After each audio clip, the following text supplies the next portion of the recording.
today we will discussing the numericals of value added method, जिससे आपको क्या होगा कि वैल्यू एडेड मेथड के सारे न्यूमेरिकल अच्छे से समझ में आ जाएंगे।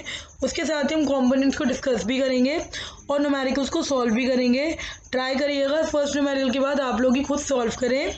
और अगर आप मेरे चैनल पर नए हो और आपने मेरे चैनल को अब तक सब्सक्राइब नहीं किया है तो मेरे चैनल को सब्सक्राइब करें, बेल आइकन को हिट करके नोटिफिकेशन को ऑल करें ताकि मेरी हर वीडियो का नोटिफिकेशन आपको सबसे पहले मिले। आज हम इस मेथड के बारे में, इसके न्यूमेरिकल के बारे में फोकस करेंगे। नेक्स्ट वीडियो में हम इनकम मेथड के बारे में फोकस करेंगे। तो let's start the video. So guys, first question आपके सामने है। क्वेश्चन में लिखा हुआ है calculate the net value added at factor cost. हमको net value added at factor cost calculate करनी है, यानी कि NVA एट FC। ठीक है, अब सबसे पहले हमें देखना है कि इस मेथड से जो मेथड आज हम, जिस मेथड के न्यूमेरिकल आज हम करने वाले हैं उससे निकलता क्या है। हमें याद हो तो हमारा उससे GDP MP निकलता था। तो सबसे पहले हम इसी चीज़ पे फोकस करेंगे। पहले हम सारे एक बार क्वेश्चन में जितने भी चीज़ें दी हुई हैं उन सारे कंपोनेंट्स को समझ लेते हैं। आपको सेल्स दिया हुआ है, आपको क्लोजिंग स्टॉक दिया हुआ है, आपको ओपनिंग स्टॉक दिया है, आपको परचेज दिया है, डिप्रिसिएशन दी है और सब्सिडी दी है। तो अब हम क्वेश्चन को सॉल्व करना स्टार्ट करेंगे और हमको ये ध्यान रखना है कि इन सारे कंपोनेंट्स को ऐड करने से वैल्यू एडेड के क्या मिलेगा आपको, GDP MP। ओके, तो हम क्वेश्चन को करते हैं सॉल्व। न्यूमेरिकल को समझ लिया है कि न्यूमेरिकल में क्या क्या कंपोनेंट्स दिए हैं। अब हम ये देखेंगे कि उन कंपोनेंट्स को ऐड करने से क्या निकलेगा। तो आपके सामने एक बॉक्स दिख रहा आपको होगा, उसमें gross value added at market price दिख रहा है।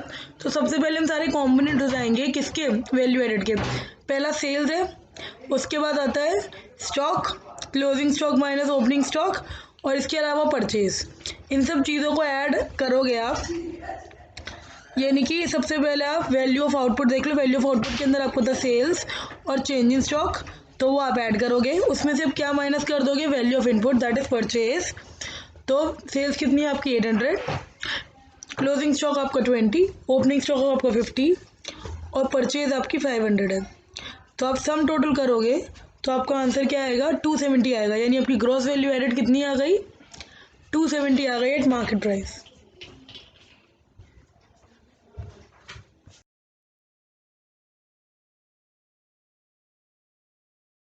सो गाइस, सबसे पहले हमने ग्रॉस वैल्यू एडेड निकाल लिया एट मार्केट प्राइस। अब हमें जो क्वेश्चन में पूछा है that is net value added at market price. इसका मतलब है NDP FC। तो जब हमको GDP MP में से NDP MP निकालना है तो हमको क्या क्या माइनस करना पड़ेगा। GVA में से सबसे पहले हम ग्रॉस से नेट पे आने के लिए डेप्थ माइनस कर देंगे, फिर डोमेस्टिक सेम है, प्रोडक्ट भी सेम है, फिर हम मार्केट प्राइस से फैक्टर कॉस्ट पे आएंगे। तो जब हम मार्केट प्राइस से फैक्टर कॉस्ट पे आते हैं तो हम क्या माइनस करते हैं, NIT माइनस करते हैं। अब हम क्या करेंगे, GV हमको कितना निकल के आया है, 270 निकल कर आया है। डेप कितना गिवन है हमको, 30 गिवन है डेप्रिसिएशन, तो 30 माइनस किया। अब NIT में हमने जो करा है वो प्लस करा है। वो प्लस क्यों करा है, क्योंकि हमें सब्सिडीज दी और हमने ये चीज़ पहले ही समझ ली थी कि अगर हमको टैक्स और सब्सिडी दिया जाएगा तो टैक्स माइनस करते हैं और सब्सिडी ऐड करते हैं। दैट्स वाई हमने सब्सिडी ऐड करी। तो हमारी net value added at factor cost आ गई 280। आपको आई होप ये न्यूमेरिकल अच्छे से समझ में आ गया होगा। बढ़ते हैं हमने दूसरे न्यूमेरिकल की तरफ। आप कोशिश करिएगा न्यूमेरिकल को खुद से सॉल्व करने में, आपको खुद टाइम दूंगी। अब आपके सामने है सेकंड क्वेश्चन। इस सेकंड क्वेश्चन को हमको खुद से सॉल्व करना है। पहला क्वेश्चन मैंने आपको सॉल्व करके समझा दिया है। अब आप ट्राई करो कि आप सेकंड क्वेश्चन को खुद सॉल्व कर सको। मैं एक बार आपके लिए सारे कंपोनेंट्स जितने भी इसमें लिखे हुए हैं वो सब बता देती हूँ रीड करके, ताकि आप उसे इजीली नोट कर लो। नोट करो, सॉल्व करो, फिर वीडियो को आगे बढ़ाकर देखो कि आपको कितना सही आया है, कितना गलत आया है। सबसे पहले तो ये देखो हमको निकालना क्या है। हमको निकालना है net value added at factor cost, यानी कि वही NDP FC। और इस फॉर्मूले से हमारा क्या निकलता है, GDP MP। तो हमको ध्यान रखना है कि इसमें कौन कौन से कंपोनेंट दिए हैं। सबसे पहले इसमें सेल्स दी है जो कि 200 है, फिर इसमें चेंज इन स्टॉक दिया है, फिर इसमें इंटरमीडिएट कॉस्ट दी है, फिर दिया है purchase of machinery to be used in production units. वो मशीनरी हमने परचेज करी है जो प्रोडक्शन के लिए यूज़ की जाती है। उसके बाद इसमें दिया है इनडायरेक्ट टैक्स, फिर दिया आपकी एक्साइज ड्यूटी और उसके बाद दिया stock of raw material, raw material के स्टॉक के बारे में बात की गई है। तो ये हमें टोटल 7 कंपोनेंट्स दिए हुए हैं। अब इन 7 कंपोनेंट्स को आप लोग नोट डाउन करो और इसका हम सॉल्यूशन फिर करते हैं। तो आई होप आपने इसको सबको नोट डाउन कर लिया होगा। अब नोट डाउन कर लिया है तो हम आते हैं इसके सॉल्यूशन पर। तो हम इसका सॉल्यूशन देखते हैं। अब हम सॉल्यूशन पे आते हैं। तो आपको एक पिंक बॉक्स दिख रहा होगा, जिस बॉक्स के अंदर आपका सॉल्यूशन है। सबसे पहले हमने वही निकाला है GV@MP, ताकि आपको कन्फ्यूजन बिल्कुल ना हो। GV/MP निकालने के लिए, या GDP/MP भी आप इसे अपनी भाषा में बोल सकते हैं। तो GDP/MP निकालने के लिए हमें क्या क्या कॉम्पोनेंट्स उठाने हैं, पहले हमें ये देखना होगा। सेल्स, जो कि वैल्यू ऑफ आउटपुट में आती है। चेंज इन स्टॉक, जो कि वैल्यू ऑफ आउटपुट में आता है। तो सेल्स और चेंज इन स्टॉक को हम क्या करेंगे, ऐड कर देंगे। उसमें से जो इंटरमीडिएट कॉस्ट है, यानी कि इंटरमीडिएट जो कंजप्शन आपने किया, उसको हम कर देंगे माइनस। तो सेल्स कितनी गिवन है आपको 200, चेंज इन स्टॉक आपको कितना गिवन है 10, तो 200 + 10 210। फिर उसमें से इंटरमीडिएट कॉस्ट माइनस करी, दैट गिवन इज 90, तो 210 - 90 = 130। तो आपका GDP/MP कितना आ गया, 130 आ गया। अभी हमने सिर्फ ऊपर के 3 आइटम्स को ही यूज़ किया है। अब हम बात करते हैं इससे NDP/FC कैसे निकलेगा। तो गाइस, GDP/MP तो हमने 130 निकाल लिया। अब GDP/MP को NDP/FC बनाने के लिए हमको ग्रॉस से नेट पे आना पड़ेगा। जब हम ग्रॉस से नेट पर आते हैं तो हम क्या माइनस करते हैं, हम डेप माइनस करते हैं, ठीक है। उसी के साथ साथ जब हम मार्केट प्राइस से फैक्टर कॉस्ट पर आते हैं तो हम क्या माइनस करते हैं, हम माइनस करते हैं इनडायरेक्ट टैक्सेस, या NIT भी आप कह सकते हो। तो हमने क्या करा कि ग्रॉस वैल्यू एडेड में से इनडायरेक्ट टैक्स माइनस कर दिया, जो कि 12 थे, 12 रुपये। तो 130 में से 12 गया तो बचा 108। अब इसमें डेप कहाँ चली गई, जो डेप है इसमें गिवन ही नहीं है। तो जब डेप गिवन नहीं होती तो हम डेप को क्या मान लेंगे, 0 मान लेंगे। तो यही हमारा क्या आ जाएगा, नेट वैल्यू एडेड आ जाएगा। तो 130 - 12 - 0 = 108। यहाँ आपको ध्यान रखना है, इंपॉर्टेंट पॉइंट है कि डेप यहाँ गिवन नहीं है। जब कहीं भी कोई कंपोनेंट गिवन नहीं होता तो हम उसको 0 मान लेते हैं। अब मशीनरी जो परचेज करी गई है प्रोडक्शन प्रोसेस के लिए, उसको कहीं भी यूज़ नहीं किया जाएगा, क्योंकि वो एक फिक्स्ड एसेट है और हम इसमें खाली वेरिएबल एसेट ही यूज़ करते हैं। ऐसा एसेट जो चेंजेबल नेचर का होता है।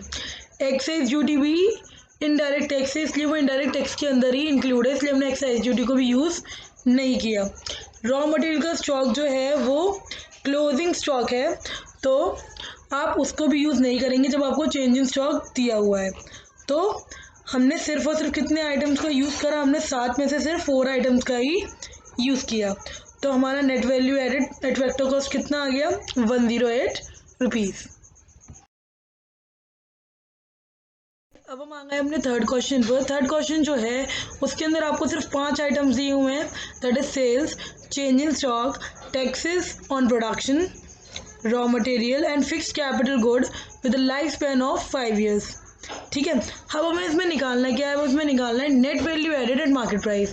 पहले हम क्या निकाल रहे थे, net value added at factor cost. अब इसमें हमें NDP/MP निकालना है, ठीक है। तो इस फॉर्मूले से हमारा क्या निकलता है, GDP/MP निकलता है। तो अब ये क्वेश्चन और भी ज़्यादा ईजी हो गया, क्योंकि हमें सिर्फ इसमें डेप को ही डिडक्ट करना पड़ेगा, ठीक है। तो आप इस पूरे क्वेश्चन को नोट कर लीजिए अच्छे से और उसे सॉल्व करिए, फिर हम इसके सॉल्यूशन को डिस्कस करते हैं। ओके, तो आई होप आपने क्वेश्चन उतार लिया होगा।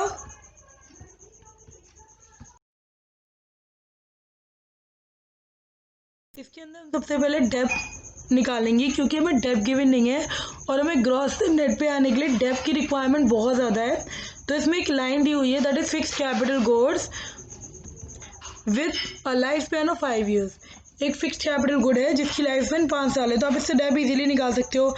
जितनी वैल्यू है फिक्स्ड एसेट्स की, उसमें से डिवाइड कर दो आप लाइफ स्पैन को। फिक्स वैल्यू की, फिक्स्ड एसेट्स की क्या वैल्यू है 15 है, उसमें से लाइफ स्पैन कितना दिया हुआ है 5, 15 / 5 = 3। तो आपकी एनुअल डेप्रिसिएशन कितनी आ गई, 3 आ गई। तो हमने डेप निकाल लिया। अब हमें net value added at market price calculate करने में ज़्यादा टाइम नहीं लगेगा। तो अब हम net value added at market price directly add करेंगे, बिना GVA निकाले डायरेक्टली। मतलब जीवी हम अलग से नहीं निकालेंगे, उसी के अंदर हम डेप को भी इंक्लूड कर देंगे। सो गाइस अब हम क्वेश्चन को डायरेक्टली सॉल्व करेंगे बिना टाइम पे वेस्ट करे। क्यों? क्योंकि हमने 2 क्वेश्चन ऑलरेडी सॉल्व कर लिए हैं।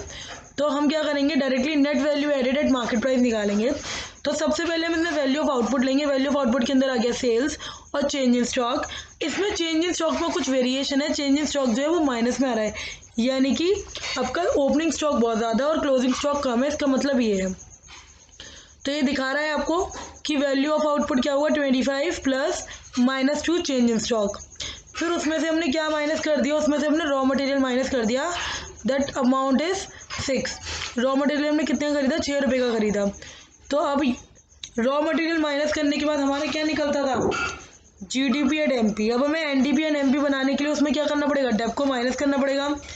जो डेप हमने माइनस करी वो डेप कितनी निकल कर आई, आपकी वो डेप है वो निकल कर आई 3।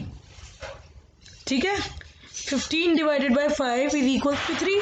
हमने अभी डेप्रिसिएशन के फॉर्मूले से डेप निकाली थी, तो हमारा आंसर क्या आ गया, 14 आ गया।